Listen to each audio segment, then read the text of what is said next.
की परीक्षाएं नज़दीक हैं तो हमें क्या करना है, ये चीज़ों का भी मतलब पता होना चाहिए कि भाई कंप्यूटर की परिभाषा क्या है, कंप्यूटर में क्या क्या आता है। तो कंप्यूटर में सबसे पहले सिलेबस के साथ में हम इन चीज़ों को भी पढ़ते जाएंगे जल्दी से जल्दी। तो यहाँ पे कंप्यूटर को संगणक कहा जाता है। यह एक इलेक्ट्रॉनिक मशीन है, यह मानव के कार्य को आसानी से पूरा करता है। तो ये क्लियर है, ये परिभाषा है। और परिभाषा में जो वैज्ञानिक तरीके से जो परिभाषा दी गई है इसी में साथ में, कि जो इनपुट के रूप में डेटा को स्वीकार करता है और प्रोसेस करके जो है हमें आउटपुट को दे देता है। तो मतलब कंप्यूटर एक ऐसा है सिस्टम कि उसको एक चित्र द्वारा भी हम उसको समझा सकते हैं कि सबसे पहले हमें इनपुट देना पड़ता है, इनपुट देने के बाद जो है प्रोसेस होता है, प्रोसेस होने के बाद हमें वो परिणाम देता है, आउटपुट दे देता है। तो ये तो क्लियर हो गया। सबसे पहले जो कंप्यूटर काम करता है इसी आधार पर काम करता है ना, इसी मेजर पर काम करता है। सबसे पहले हमें इनपुट देना पड़ता है, इनपुट कीबोर्ड या माउस के द्वारा ही हम दे सकते हैं भैया, ठीक है। एवं अन्य चीज़ें भी हैं जिनके द्वारा हम इनपुट दे सकते हैं। अपन इनपुट और आउटपुट आगे पढ़ने वाले हैं। तो इनपुट और आउटपुट जो है यहाँ पे समझना पड़ेगा, प्रोसेस को समझना पड़ेगा। तो यहाँ पे सबसे पहले इनपुट हो गया, इनपुट देंगे, बाहरी तौर से डेटा देंगे, वो प्रोसेस करेगा, प्रोसेस होगा, प्रोसेस होने के बाद यहाँ पे आउटपुट हमें दे देगा। क्लियर है, ठीक है। अब अगला चैप्टर आता है कंप्यूटर की विशेषताएं, है ना। कंप्यूटर की विशेषताएं, तो ये कंप्यूटर की विशेषताएं हैं क्या, सबसे पहले हमें समझना पड़ेगा। कंप्यूटर की विशेषताओं का अर्थ होता है कि कंप्यूटर में जो विशेष कार्य किया जाता है ना, जिनमें जो विशेष चीज़ें हैं मौजूद कंप्यूटर में, जो जो विशेष चीज़ें हैं उन्हीं के बारे में हमने इसमें लिखा है और इसी के बारे में आप लोगों को पढ़ना है। तो सबसे पहले कंप्यूटर की जो विशेषताएं हैं, मेन विशेषताएं हैं, वह स्वचालित है, पहली विशेषता। तो स्वचालित वो इसलिए है, हमको समझना पड़ेगा, और जिनने रजिस्टर में नहीं लिखा है वह सभी रजिस्टर में लिखते चलेंगे। कंप्यूटर की विशेषताएं आ सकती हैं पेपर में, ध्यान रखना है, ठीक है। तो सबसे पहले कंप्यूटर की जो विशेषता आती है, पहला आता है स्वचालित या स्वचालन। तो कंप्यूटर अपने आप में एक स्वचालित होता है, सबसे पहले तो हमें पता होना चाहिए। स्वचालित मतलब यहाँ पे ऑटोमेटिक से भी अपन समझ सकते हैं कि वह काम कर सकता है। जैसे कि मान लो हमने कंप्यूटर को चालू किया, चालू करने के बाद हम उस पर कोई भी कार्य करा सकते हैं, वह स्वचालित होता है ना। साथ में दूसरा पॉइंट आता है गति, दूसरा पॉइंट आता है गति। तो गति में जो हमारा कंप्यूटर है तेज गति से कार्य करता है ना। इसमें मतलब जो अपोजिट जो भी लाइन है हमें इसको लिखना पड़ेगा, या इसकी स्पीड जो है तेज है, तीव्रता से काम करता है। अगला आता है उच्च संग्रहण क्षमता। उच्च संग्रहण क्षमता का अर्थ होता है कंप्यूटर की जो उच्च संग्रहण क्षमता है वह काफ़ी है। उसमें जो मेमोरी है, हम जितना उस मेमोरी को बढ़ाएंगे बढ़ जाएगा, उसको कम करेंगे तो कम हो जाएगा। जितनी भी मेमोरी हमें रखना है उस मेमोरी को हम रख सकते हैं। क्लियर है, ठीक है। अगला आता है टॉपिक डॉक्यूमेंट की सुरक्षा। तो कंप्यूटर में जो है हमारे डॉक्यूमेंट की भी हम सुरक्षा कर सकते हैं, सुरक्षा से रख सकते हैं। जैसे कि मान लो आपने कोई रिज्यूम या फिर अन्य कोई चीज़ जो अपने डॉक्यूमेंट तैयार किया है एमएस ऑफिस वर्ड पर, एक्सेल पर, पावर पॉइंट पर, आप उस पर पासवर्ड डालकर भी आप उसको व्यवस्थित रख सकते हैं और उसका काम भी आप ले सकते हैं आगे। और जब पासवर्ड आप खोलेंगे तो तभी आपको वह खुलेगा, जो भी डॉक्यूमेंट खोलेंगे। तो इसमें डॉक्यूमेंट की सुरक्षा भी आप कर सकते हैं। इसके बाद एक लास्ट आ रहा है बुद्धिहीन। तो कंप्यूटर को बुद्धिहीन, यहाँ पे नो माइंड आया है, तो उसका अर्थ यह है कि कंप्यूटर जो है, कंप्यूटर को सोचने समझने की क्षमता नहीं होती है, इसीलिए वह बुद्धिहीन है। कंप्यूटर में जो है सोचने समझने की क्षमता नहीं होती है, उसमें खाली होता है क्या कि जो कंप्यूटर रहता है उसको हमें निर्देश देना पड़ता है और वह अपना कार्य करता है। जब आता है, अब हम थोड़ा सा कंप्यूटर के बारे में, विकास क्रम के बारे में समझते हैं, ठीक है। कंप्यूटर का जो विकास है, सबसे पहले हमें समझना पड़ेगा कि कंप्यूटर का विकास कहाँ से शुरू हुआ, कंप्यूटर कहाँ से आया, सबसे पहले हमें ये पता होना चाहिए। तो सबसे पहले जो है संसार का प्रथम गणना यंत्र कंप्यूटर से कहा जाता है कि गणना की जाती है। तो कंप्यूटर का जो सबसे पहला जो गणना यंत्र है वह अबेकस को माना गया था। ये सभी आप लोग नोट कर लेना, रजिस्टर में करते चलना है। अब सबसे पहले संसार का प्रथम गणना यंत्र जो है किसको माना गया है, अबेकस को माना गया है। गणना यंत्र मतलब जो अभी कैलकुलेटर काम करता है, जोड़ना घटाना गुणा भाग, संसार में सबसे पहले याद आता है अबेकस के बाद डिफरेंस इंजन। है ना। सबसे पहले आया डिफरेंस इंजन, जो कि डिफरेंस इंजन को किसने बनाया, डिफरेंस इंजन को बनाने वाले, है ना, अपने चार्ल्स बेबेज थे, जो कि 1822 में इन्होंने बनाया डिफरेंस इंजन, है ना। तो डिफरेंस इंजन का भी हमने इस पे चित्र बनाया हुआ है, आप सभी देख सकते हो। डिफरेंस इंजन का चित्र जो है इस पे आपको मिल जाएगा। ये आपका अबेकस का चित्र है, ये आपका डिफरेंस इंजन का चित्र है, ठीक है। ये डिफरेंस इंजन का चित्र है और ये आपके चार्ल्स बेबेज हैं जिन्होंने पहला कंप्यूटर बनाया। तो हम इस पहले कंप्यूटर के बारे में बात करें तो उस टाइम जो इन्होंने जो डिफरेंस इंजन तैयार किया था, तो ये काम क्या कर रहा था, डिफरेंस इंजन जो था ये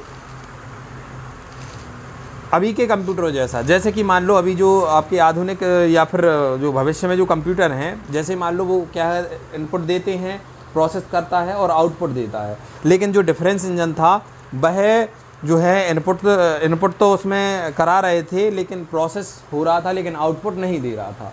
तो उस कारण से ये जो कंप्यूटर आया डिफरेंस इंजन 1822 में, ये इंजन एक प्रकार का फेल था, क्योंकि उसके बाद एनालिटिकल इंजन, डिफरेंस इंजन के बाद जस्ट आता है एनालिटिकल इंजन, जो कि अपने जो वैज्ञानिक चार्ल्स बेबेज हैं, इन्होंने लगातार 1822 में बनाया पहले, तो उसमें वो फेल हो गए। फिर उसके बाद जो एनालिटिकल इंजन है जो है ना, 1837 में उन्होंने 1822 के बाद 1822 से लगातार काम करते रहे, लेकिन उन्हें 1837 में सफलता मिली, है ना।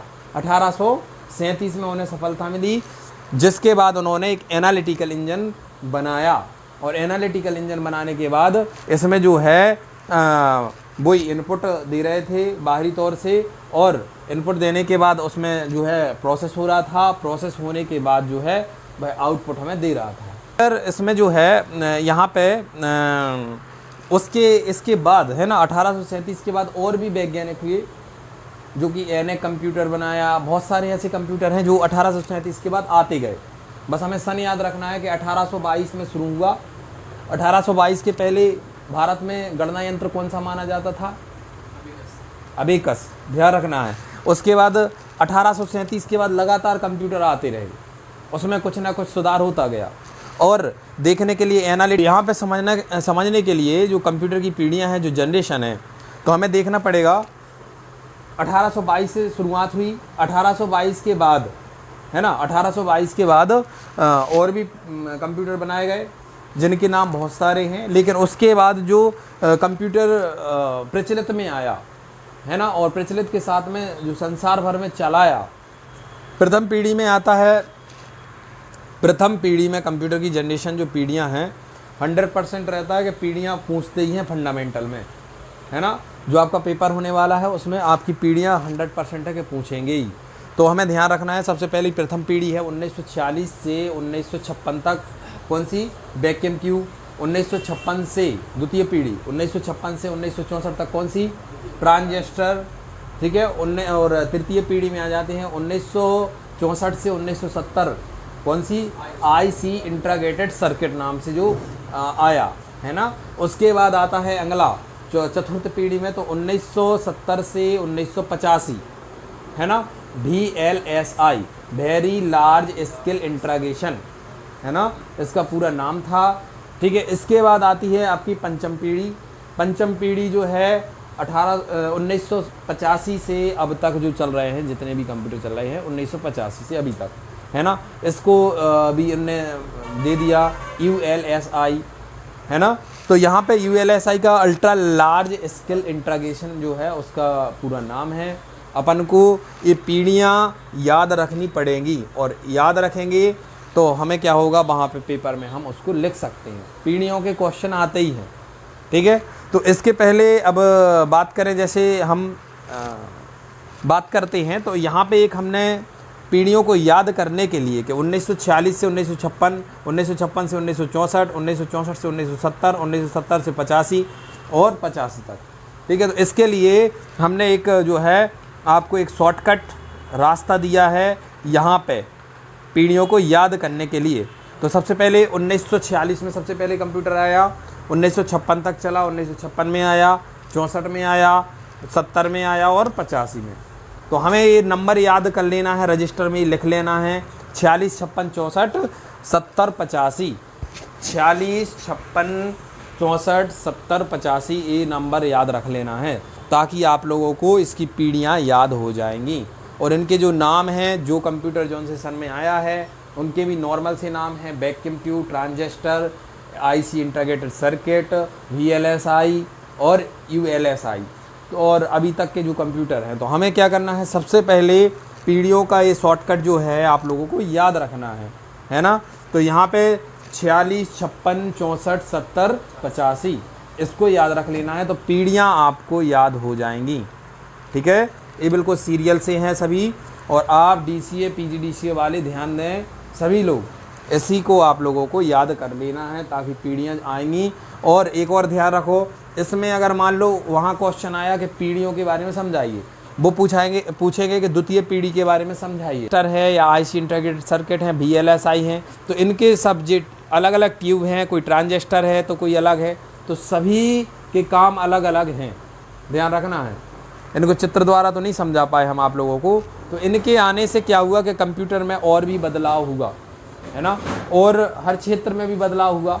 कंप्यूटर के अलावा वैक्यूम ट्यूब हो गया, ट्रांजिस्टर हो गया, आईसी इंटीग्रेटेड सर्किट हो गया, इनका अलग चीज़ों में भी उपयोग होने लगा कंप्यूटर के अलावा, है ना। तो ये कंप्यूटर की एक पीढ़ियाँ बना दी गई हैं कि ये चीज़ इतने सन में आ गई। जो कंप्यूटर के अंदर भाग लगने हैं उनके बारे में भी बता दिया गया, है ना। जैसे ट्रांजिस्टर है, कंप्यूटर के अंदर लगाना है तो उसमें एक अलग प्रारूप आ गया। तो ये जो पीढ़ियाँ हैं, कंप्यूटर की पीढ़ियाँ हैं, ध्यान रखना है। कंप्यूटर की जो जनरेशन है, ये जनरेशन 1946 से ही बनाई गई है। इसके जो पहले है, पहले बुकों का है तो इसमें, लेकिन उनने पीढ़ियाँ इसलिए दे दी क्योंकि ये जो अपना नॉर्मल कंप्यूटर है इसमें ये सब चीज़ें आ गई थी। वैक्यूम ट्यूब लगा दिया था, ट्रांजिस्टर लगा दिया था, आईसी इंटीग्रेटेड सर्किट लगा दिया था, VLSI लगा दिया था। तो ऐसी ये सब चीज़ें अभी जो नए दौर वाले कंप्यूटर में नहीं लिखा है, वीडियो में जिन लोगों ने नहीं लिखा है ना, तो वो वीडियो में से देख कर लिख सकते हैं। क्लास में नहीं आ पाए हैं तो वो क्या करेंगे, वीडियो में से देखकर इन सब को उतारते जाएंगे। जिनके पास बुकें नहीं हैं या फिर जिन स्टूडेंटों को बुकें नहीं मिल पाई हैं और जिनने जो लिखे नहीं हैं, जो आए नहीं हैं, वह सभी स्टूडेंट इनको उतारना चालू करेंगे। तो कंप्यूटर के प्रकार IMP क्वेश्चन है, ये पेपर में 100% है, आता ही है क्वेश्चन। ठीक है, तो यहाँ पे सबसे पहले अपन अनुप्रयोग के आधार पर समझेंगे कंप्यूटर को। तो अनुप्रयोग के आधार पर जो कंप्यूटर हैं, अनुप्रयोग के आधार पर कंप्यूटर 3 प्रकार के हैं। सबसे पहले हमें पता होना चाहिए कंप्यूटर अनुप्रयोग के आधार पर जो है कंप्यूटर 3 प्रकार के हैं। सबसे पहले आते हैं अपन एनालॉग कंप्यूटर पर। सबसे पहला उसका कौन सा है, एनालॉग कंप्यूटर। ये अनुप्रयोग के आधार पर कंप्यूटर आते हैं, 3 प्रकार के हैं। सबसे पहले एनालॉग, दूसरा डिजिटल, तीसरा हाइब्रिड।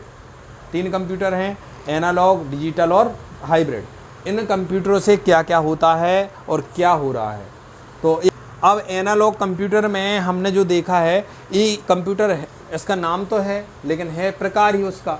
तो प्रकार मतलब है इसका कंप्यूटर नाम। तो ये काम क्या कर रहा है, तो हमने इसमें लिखा है ताप, दाब, लंबाई आदि को यह व्यक्त करता है। ताप, दाब, लंबाई आदि को यह व्यक्त करता है। मतलब यहाँ पे हमें तापमान या दाब या लंबाई आदि को मापना है तो किस कंप्यूटर को उठाना पड़ेगा, एनालॉग कंप्यूटर को उठाना पड़ेगा। जिस समय में डिजिटल कंप्यूटर, उस टाइम भी एक डिजिटल कंप्यूटर आया था। डिजिटल कंप्यूटर कर रहा था अंकों की गणना, है ना, और 0 से 1 की पद्धति पर यह काम कर रहा था। तो ये डिजिटल कंप्यूटर था। देखने में हमारे ऐसे नॉर्मल कंप्यूटर में एक पीछे टीवी सा था, कीबोर्ड था, एक CPU भी था। तो ये कर रहा था क्या, अंकों की गणना, है ना जी। अपनी ओर समय आता जा रहा है, समझ रहे बात को। 1822 में आया पहले, 1822 के बाद 1837 में एनालिटिकल इंजन आया, उसके बाद ENIAC वगैरह आ गए।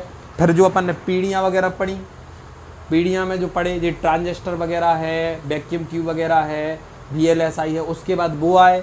उसके बाद फिर जो प्रकार आ गए उसके कंप्यूटर के, उसके बाद क्या आ गए, प्रकार। और प्रकार का मतलब होता है, यहाँ पे हमें समझना पड़ेगा, प्रकार का मतलब एक जैसा ही दूसरा कोई उपकरण, है ना। तो उस टाइम भी इनको नाम पद्धति मिल गई थी कि इनको भी कंप्यूटर कहा जाएगा। तो यहाँ पे एनालॉग कंप्यूटर में ताप, दाब, लंबाई आदि को व्यक्त किया जाता है भैया। ठीक है, दूसरा आ गया उसी टाइम डिजिटल कंप्यूटर। तो वैज्ञानिकों ने नया नया शोध करते रहे। तो यहाँ पे जो है दूसरा कंप्यूटर आया, कौन सा, डिजिटल, जो कि क्या कर रहा था, अंकों की गणना। तीसरा आता है हाइब्रिड कंप्यूटर। तीसरा कौन सा आया? Hybrid computer.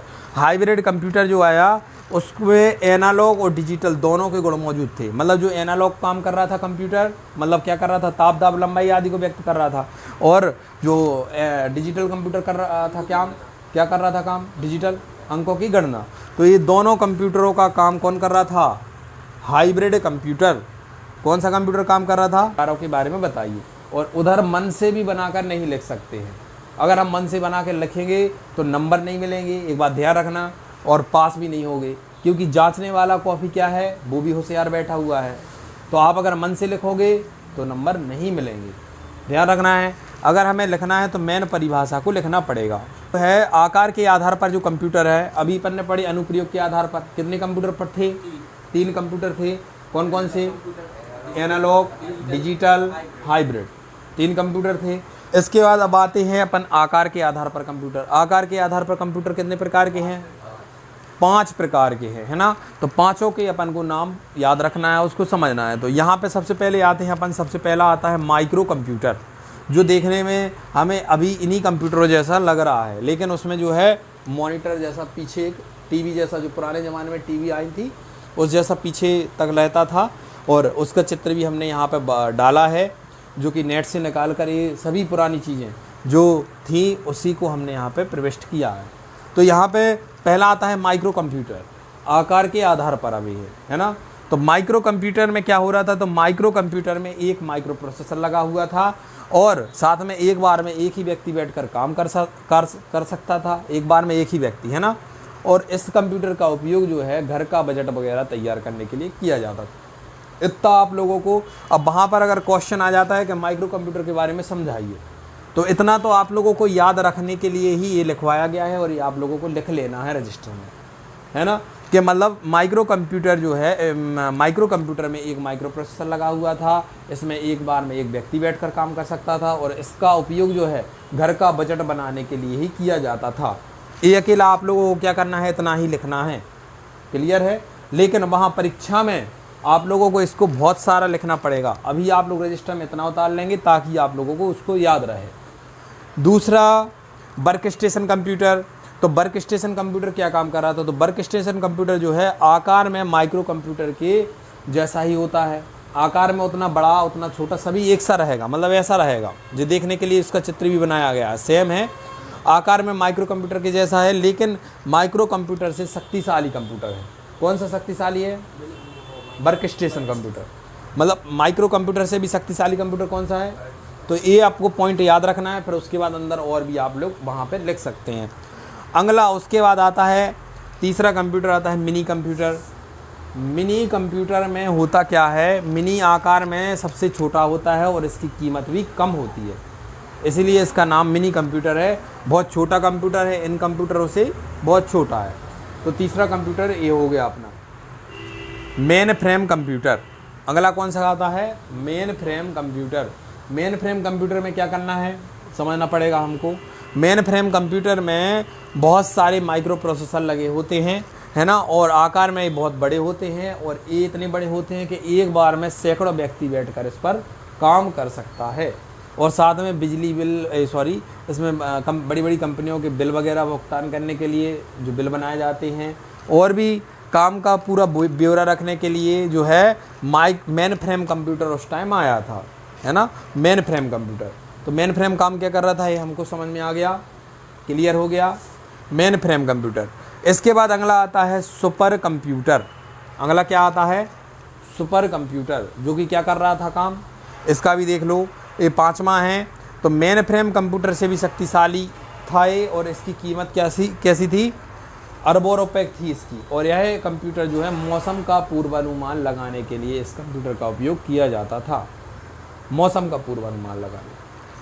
तो हम एक बार सभी कंप्यूटर को एक बार फिर से देख लें। कंप्यूटर के जो प्रकार से पहले इनको नाम याद रखो, और इतना पॉइंट याद रखो कि ये काम क्या कर रहा है, समझ गया बात। और जब हमने अगर DCA या PGDCA किया है और हमको ये पता नहीं है कि कंप्यूटर की परिभाषा क्या है, तो बहुत बड़ी बात है, और कंप्यूटर के प्रकार क्या हैं ये भी बहुत बड़ी बात है, ध्यान रखना है, इतने याद रखना है। माइक्रो क्या काम कर रहा है, वर्क स्टेशन काम क्या कर रहा है, मिनी कंप्यूटर क्या काम कर रहा है, इसके बाद अगला आता है जो आपका मेन फ्रेम। मेन फ्रेम काम क्या कर रहा है और सफ़र क्या काम कर रहा है। ये बहुत छोटे क्वेश्चन है, अगर इनको आप लोग याद करोगे तो हो जाएंगे। ठीक है।